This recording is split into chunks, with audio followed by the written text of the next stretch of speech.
Well,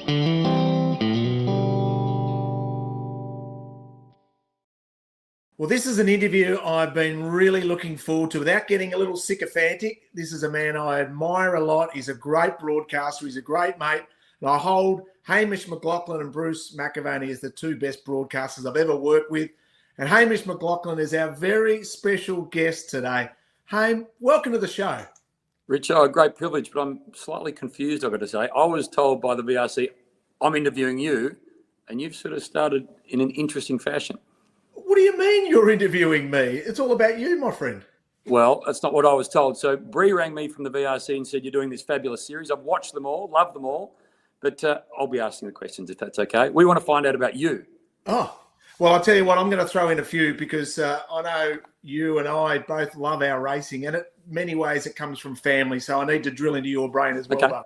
Okay, that's fair enough. Let's have a conversation rather than a Q&A. Just so you know, I've just finished filming That's Racing, which is at AFL House. I'm just underneath a jersey of the great Blue Boys. So, you know, I'm near your spiritual home. You're a Carlton man.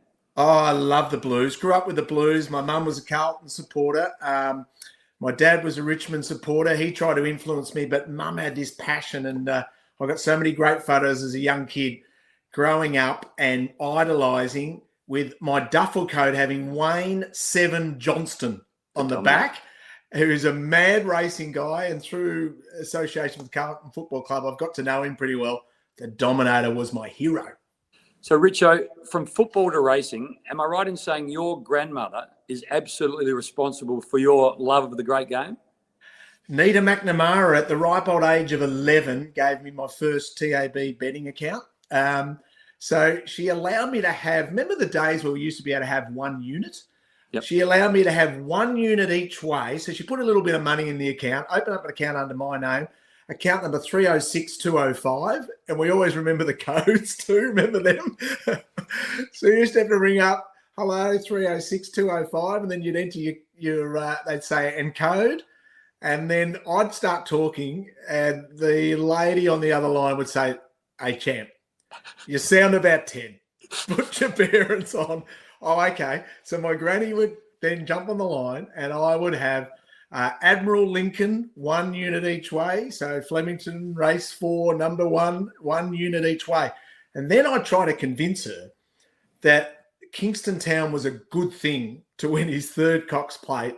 And that I was going to, if it was okay with her, that I would have 10 units the win. Now, that was when a unit was 50 cents. This, I don't think I've ever sweated as much in my life, building into Kingston Town, trying to win his 3rd Cox Plate. So as a young boy, memories from my grandma, she made me fall in love with it. We were surrounded by it because her family was entrenched in racing, and she's lived in Tassie, and we'd go there 5 or 6 times a year down from Melbourne. And the whole time we were there for weeks on end, it was all about racing. Who won the Melbourne Cup, Richo, in 1997? Well, that was the great Might and Power, as you know, with Greg Hall going on the outside on Doremus and standing up and saluting, and the pumper thinking, hang on, I reckon I've won. And then Johnny Letts going over to the pumper to say, you beauty, you've won the Melbourne Cup. Other than Bruce, I reckon only you will know the answer to the next question. Who finished 17th in that said race? Well, the great mare, the mighty one, Sunny Lane from Tasmania, who was owned by my great uncle, my grandmother's father, who was the glamour full forward down in Tassie in the TFL. He had a string of wives and girlfriends. He owned pubs in Hobart and he owned racehorses. And she was a brilliant horse. He owned the private horses, Private Talk, Private Lane. They blue and white colours. He raced with Charlie Goggin on this occasion with Sunny Lane. She won a Werribee Cup. She ran in a Melbourne Cup. She ran one of the most stylish 17ths you've ever seen. She actually went over, believe it or not, to Hong Kong and ran in the Vars and ran 3rd in the Vars. But that was probably before, you know, guys like you and I are interested in Hong Kong racing. It was before it was really, truly international. So, no, she was a ripping mare. He was a character. You talk about your grandmother getting you involved. Did you not had a conversation with your mother before you'd even sat on a horse saying, I want to be an apprentice. I want to file my apprentice papers and become a jockey? I was 4'11" and 42 kilos at the start of year 12 at De La Salle Boys College in Melbourne, at an all-boys Catholic school where the only thing that's important is sport. I was a good sportsman as a young guy, but then as all the boys became men and I stayed as a boy, it was pretty daunting. I tell you, when you played footy, think about this. Think about the era that we grew up in. You play footy, and what do you do when you come back after the game? Showers. You jump in the showers. Not if you're 4'11" prepubescent and 42 kilos, mate. You are icing. You're doing anything but getting in the showers. So I decided. I said to Mum, this is my lot in life. And I look at my mum, and she's 4'10" and 3/4. I'm thinking, this is it. I've reached my peak. So I actually was going to be a jockey. I'd never ridden a horse. Still haven't ridden a horse. I'm petrified, and I wouldn't even know what to do. So, but I said, mate, I want to be a jockey. And Mum was like, for every Roy Higgins, there's 30 jockeys that are broke. You should be finishing school. So as I finished school, I started to grow. And believe it or not, the following year, grew a foot and put on 40 kilos. So that was the end of the jockey. Just on athletes, you won the Stall Gift in 1993. I've heard it described as 57 steps to liberate a nation. From the great Simon Garlick, 5th grade Swans, now CEO of the Fremantle Football Club. There's an air of confidence about this fellow. I like the way that he sort of strutted down there. He sort of believes he can win. And away they go. Papabianco away well. Cool quickly in stride with Ferber. Richardson then coming Martin McDowell. It's a great go. The yellows in front. It's Richardson hoeing away. Coming at him again. McDowell. Richardson in front. Richardson beat McDowell. And third home then would have been Josh Cool. And Dean Capabianco, who couldn't do it from Tony Martin. Well, the story that I want to get to is not the Stall Gift and how it changed your life and became a household name. And whenever you went into a room now, you played the Ali, here comes a champ, here comes a champ. But more 1997. When you became Kathy Freeman's training partner. Now, you're a 100-metre specialist, but you end up in the Prefontaine Classic against who? Well, I was it's absolutely horrible story that you brought up. And keep in mind, I'm Kathy Freeman's trainer, a little bit like Aidan O'Brien, I think, does it really well when he's got his seriously good horse and then he has the lead-out ponies.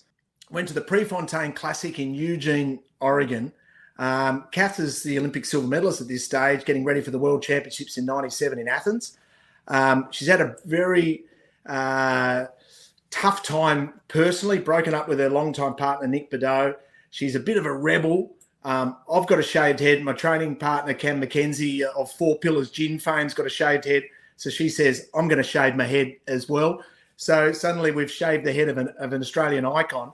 And we get to Prefontaine Classic. Quincy Watts, the Olympic champion of 1992, pulls out, and they're looking for someone to fill a lane in the 400 metres. I'm a 100, 200 metre, run 400 metres in my life. So there's 7 guys who are either Olympic champions or world champions, part of Olympic relay teams, who are of African American descent, who are 6 foot plus. The great Michael Johnson's part of that team. The twins, Alvin and Calvin Harrison, are there. Wearing sunnies home, but without any arms. They use them as suction cups, just on there, just sucking on there like this. Keep in mind that at any of the big Diamond League meets, they say, Michael, where do you want to run? He goes, I'll have lane 5 and, put the Harrisons either side of me because I can beat them up. Antoine Maybank, who goes out with Marie-Jose Perec, put him out in 7. We'll fix out the whole field. But then lane 8 and lane 1 are they're the duds. So, flip a coin between them. So if I'm a dud, I know I'm a dud. Keep in mind, I'm a sort of a 47 400 metre runner. I'm a dud. Michael Johnson has broken 43. 43. So at this stage, he was only running 43 low. I'm 47. So keep that in mind. That's about 40 metres, is it not?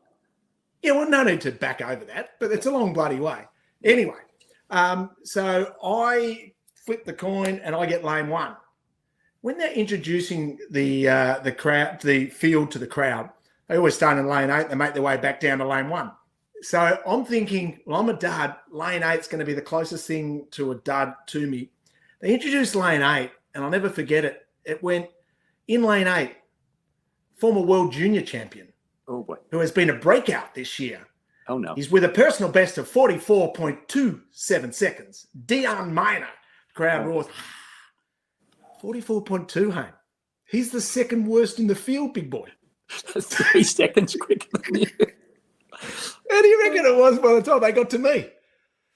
Yeah. How do they introduce you? Well, I gave them the appropriate introduction. I thought that the champ was here for Muhammad Ali was a bit early.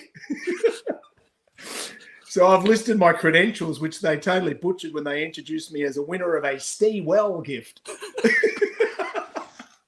They hadn't heard of Stall? Disgrace. And then also mentioned my credentials of being a Box Hill Interclub A-grade winner. Member. That's right.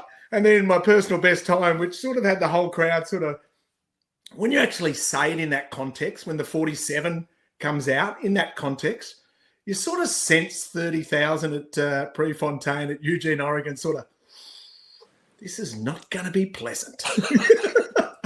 When you came across the line, is it true that you looked over to see Michael Johnson already in his tracksuit warming up? Michael Johnson had just completed his 4th interview and was doing cool down strides in a tracksuit and a beanie. And I was still chugging. And the thing is, what made it even more stupid, I dived at the line.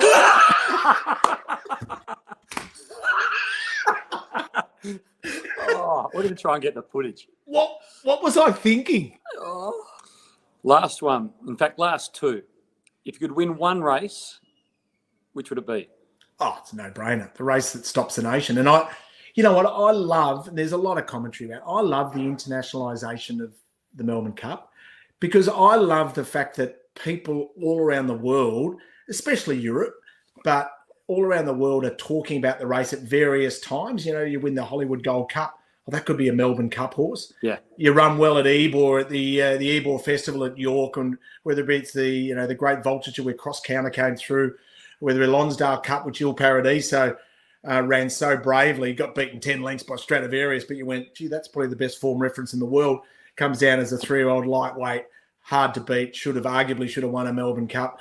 And they're always talking about the great race. And then every time you think, oh, you know what, this is getting a bit boring, all these internationals come over, then Michelle Payne wins on Prince of Penzance at 100-1 to remind you, don't take this race for granted. Vow and Declare. Craig Williams leads on Vow and Declare. What was going through his mind? Here's a horse who's Danny O'Brien, stroke of genius, prepare the horse in Queensland, get him fit, right? Racing once, then into a Caulfield Cup run really well, and then a Melbourne Cup lead, and then give the lead up to Huey Bowman, Craig Williams, and then go up on the inside, kick, strong, wins the Melbourne Cup. Just when you underestimate that race, it shows that it's the great race, isn't it? It's, of course, everyone would love to win it. I'd love to have a runner in it. You've had a runner in an Oaks, mate. You've had a runner in Oaks. No, not a favourite, but just to have a runner, just extraordinary. Just to have a runner on Cup Day. We had Little Doots, Reduced Choice filly released in the last in about 2002 or 3. Just to have a runner on the day is extraordinary. And to your point though, I reckon the 3 most fabulous moments I've been involved in sport. One was Kathy Freeman in 2000, being at the stadium. You felt like you were a part of her story because you'd followed it since you were a training partner. Then Ollie on Media Puzzle, and then the third of Mackaybe's. But those 2 moments at Flemington, you still think about them and you get chills down your spine. I will never forget that moment. I mean, when he won on Media Puzzle, and I went to the Geelong Cup that year and watched it win there. So you're financially invested, of course. You're mates with the guy that's riding. But that was a moment that everyone just goes, how good is sport? Forget how good is racing.